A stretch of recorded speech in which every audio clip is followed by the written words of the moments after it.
दिल्ली के तख्त पर बैठे हुक्मरानों को एक 14 साल के बच्चे से भी डर लगने लगा है। जो सरकार बड़े बड़े दावे करते नहीं थकती, आज उसकी हालत इतनी पतली हो गई है कि एक मासूम की आवाज दबाने के लिए पूरी पुलिस मशीनरी लगा दी गई। असल में मोदी शाह की जोड़ी अब बुरी तरह बिलबिला रही है, क्योंकि उन्हें समझ आ गया है कि अब सिर्फ युवा ही नहीं बल्कि बच्चे भी उनकी सांप्रदायिक राजनीति और खोखली नीतियों को बेनकाब करने लगे हैं। यह लोकतंत्र के लिए सबसे शर्मनाक दौर है, जहां सच बोलने वाले को जेल और पाखंड फैलाने वाले को सम्मान मिल रहा है। मामला है उत्तर प्रदेश की राजधानी लखनऊ के रहने वाले अश्वमित गौतम का।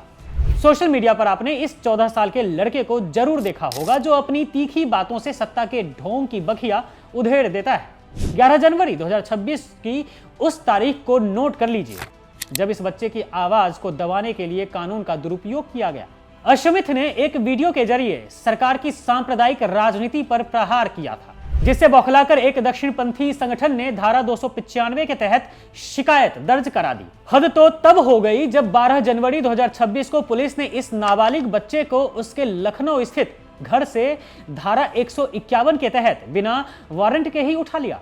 सिर्फ अश्वमित ही नहीं, उसके बड़े भाई को भी 24 घंटे तक अवैध हिरासत में रखा गया, ताकि अश्वमित के परिवार को मानसिक रूप से तोड़ दिया जाए। सोचिए, जिस उम्र में बच्चों के हाथ में खिलौने या किताबें होनी चाहिए, उस उम्र में अश्वमित को पुलिस या धमकियां झेलनी पड़ रही हैं। क्यों? सच्चाई बोलने की वजह से। उसे चेतावनी दी गई कि अगर दोबारा वीडियो बनाया तो अंजाम बुरा होगा। यह टॉर्चर इतना भयानक था कि 14 साल के इस बच्चे को डिप्रेशन और घबराहट के लिए दवाइयां तक खानी पड़ी।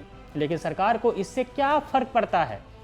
उन्हें तो बस वो हर आवाज चुप करानी है जो उनकी नाकामी पर सवाल उठाए, चाहे वो ध्रुव राठी हो, रवीश कुमार हो, अभिसार शर्मा हो, या अब यह 14 साल का बच्चा हो। हर किसी के खिलाफ ईडी, आईटी और अब पुलिस या डिटेंशन का हथियार इस्तेमाल हो रहा है। अब जरा इस तस्वीर का दूसरा पहलू देखिए, जो और भी ज्यादा घिनौना है। एक तरफ अश्वमित जैसा पढ़ा लिखा और जागरूक 14 साल का बच्चा है, जिसे जेल की धमकी मिलती है, तो दूसरी तरफ अभिनव अरोड़ा जैसे पाखंडी बच्चे हैं, जिन्हें सरकार सिर आंखों पर बिठाती है। जिस अभिनव अरोड़ा को लोकतंत्र की ABCD नहीं पता, जो सिर्फ रटे रटाए मंत्र बोलकर धर्म का धंधा करता है, उसे केंद्रीय मंत्री नितिन गडकरी खुद अवार्ड देकर सम्मानित करते हैं। क्या यही है मोदी सरकार का न्यू इंडिया, जहां विज्ञान और तर्क की बात करने वाले बच्चे को अपराधी माना जाता है और धर्म का झंडा उठाकर अंधविश्वास फैलाने वालों को सरकारी सुरक्षा और सम्मान मिलता है? अभिनव अरोड़ा जैसे लोग मोदी सरकार के हिंदुत्व के एजेंडे में फिट बैठते हैं, इसलिए उन्हें प्रमोट किया जाता है, जबकि अश्वमित जो संविधान और देश हित की बात करता है, उसे खतरा घोषित कर दिया जाता है। अंत में बस इतना समझ लीजिए कि मोदी शाह की सत्ता अब रेत के महल की तरह ढह रही है। जब हुकूमत को एक बच्चे के वीडियो से डर लगने लगे, तो समझ जाना चाहिए कि उनका अंत निकट है।